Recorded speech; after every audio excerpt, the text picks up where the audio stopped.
Today I'm going to be welding on the Eastwood MIG 135.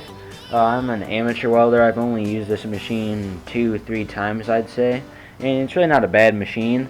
I really haven't set it up. I've had my friend help me set it up, but it runs at 135 amps. And for comforts, I'd say that this thing is pretty comfortable. You can use it ambidextrous. I'm left-handed, so it's not that many things that are easy for left-handed people, but this gun is pretty easy. You just pull the trigger and it arcs, and there you go, you're off welding. It's not too hard. And this thing, we're running gas. We don't have flux core, but the wire size is .030, which is a fairly common size. And yeah. Okay, so now before we get ready to weld, we got to make sure our arc bolts and wire speed is set up. So running it at full power is just going to make for a smoother weld. It's not going to go through the metal or anything like that. And then wire speed, for this plate we're just going to be running just under 5. And then for the gas, we have it set at 15 CFM, which is good for this plate. And our wire tension thingy-mabobby is all set up right. And yeah, let's get to welding. So today we're going to be welding on some just over an 1/8 inch thick mild steel plate. It's been cleaned up with a grinder and a flap disc, and this is pretty clean. So this is all you need. This is way overkill for just MIG. For TIG you need more, but for MIG this is perfectly fine. And yeah, so we're probably just gonna run like a bead or two across here, and just do your basic T-joint in the middle, and yeah, we'll get to it then. Or something close to 10 and just work from that. So what you can see when you start welding is auto darkening. As soon as it senses a weld is starting or an arc is starting, it will auto darken the lens in here, so then you're not gonna lose eyesight, because that's obviously not good at all.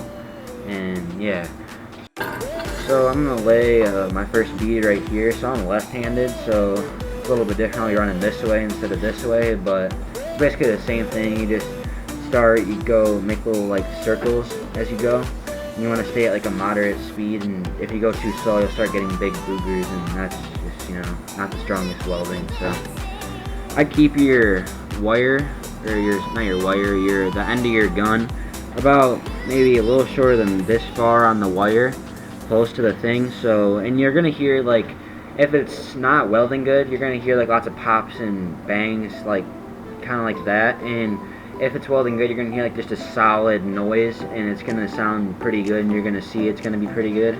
So yeah, that's basically if you're having a good welder, if your metal's not clean or something like that's happening.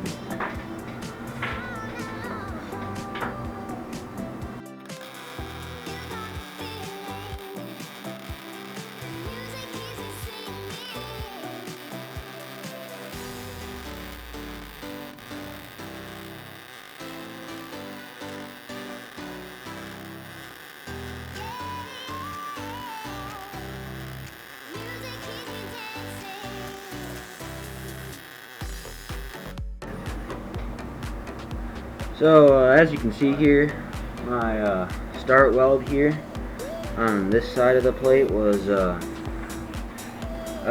just kind of stuck on here. There we go. My start weld was pretty boogery, but as you can tell, there was a good pace maintained here, and you got the like the bead is nice and laid. Not the straightest welder. I've only welded 3-4 times now. But as the start here, you can tell it was a little boogery, and it wasn't really setting into the metal correctly. But once this got going, this was going pretty good here, and then at the end. So I'm probably going to lay another one down here, maybe 2, so I can get used to it again. But yeah, that's probably what I'm going to do now. Okay, so I'm going to lay another bead right here, so get it started.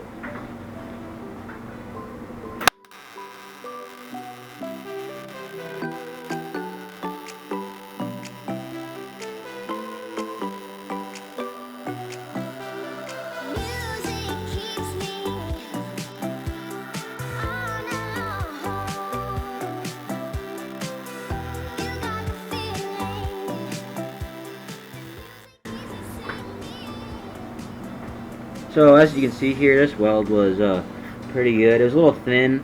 in the beginning, and if it starts getting thin like that, you know that you're welding too fast and you're just not getting good bead. It wasn't as good as my last one. I think I was going a little fast and getting a little too close to the edge, but I mean, it's not a bad weld. I mean, as you start off, you're always not going to have the best welds. I mean, you're only starting off, so I mean, you can't do the best. You're not going to be an automatic pro welder and have the blade just super nice beads like some other people you see on YouTube. But yeah, so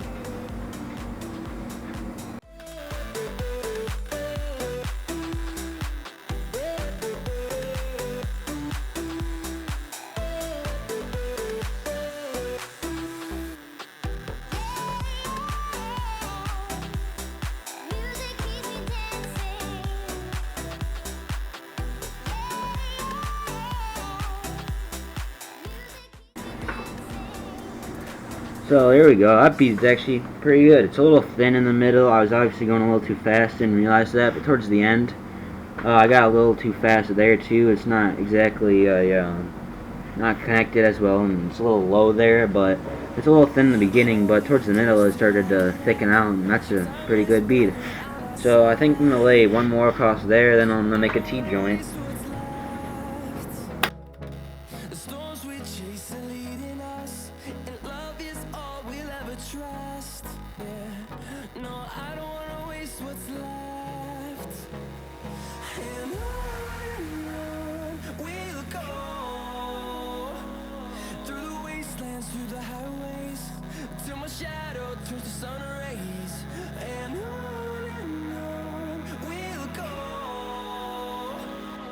Yeah, so on this weld here, you can see there's a little bump right here. I kind of scooched forward a little too far, but that's, you know, just an amateur thing that will eventually just not happen anymore as you get better. But if you bump forward a little bit, you want to connect that weld pool back to the other and then just keep going. You're going to have a little bit of a big bump there, but I mean, that's fine for what we're doing. So now we're going to make a T-joint.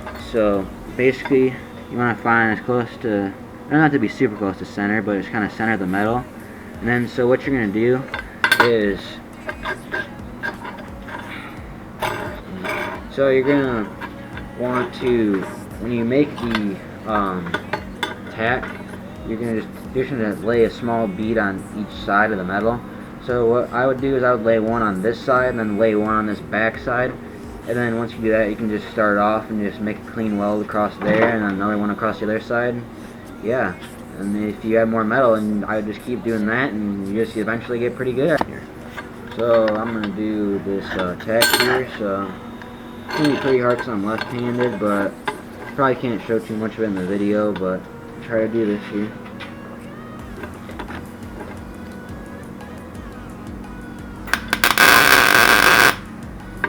Okay, so now it's tacked into place. So there's this little, just lay a little bead there, and that'll keep your metal pretty centered. And if you need to, this isn't a very strong weld right now, so if you need to, you can just break it off and then just re-tack it on there to put it to where you want it to be. So now I'm gonna lay a bead across this side, and then after that I'll lay one across that side, and then that'll be it.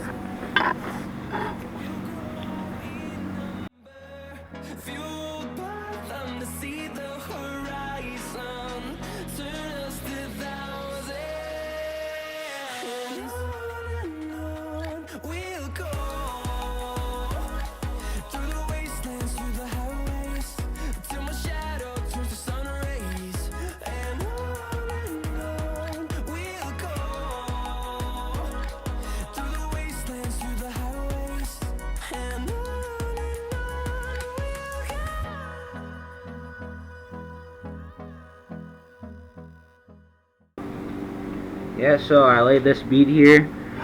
This bead was a little high up on the metal, but if you can get it a little bit lower, that's going to be a better bead and make the metal more strong. But I mean, just for amateur welding, this isn't really that bad of a bead. I mean, that's pretty centered on there, just a little bit lower, and you can probably make it probably look a little bit better. But you know, I mean, if you're just welding two pieces of metal together, I mean, as strong as you can get it, that's just what you want to do. So I'm going to lay another one on this side, so there we go.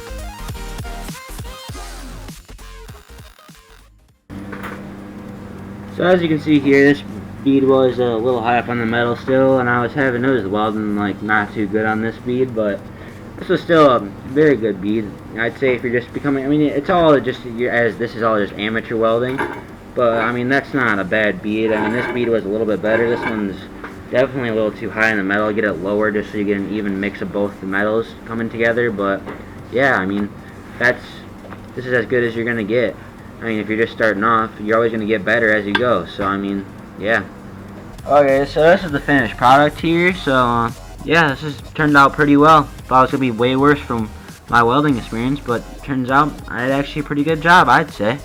So yeah, don't forget to like and subscribe, and I'll see you in the next one.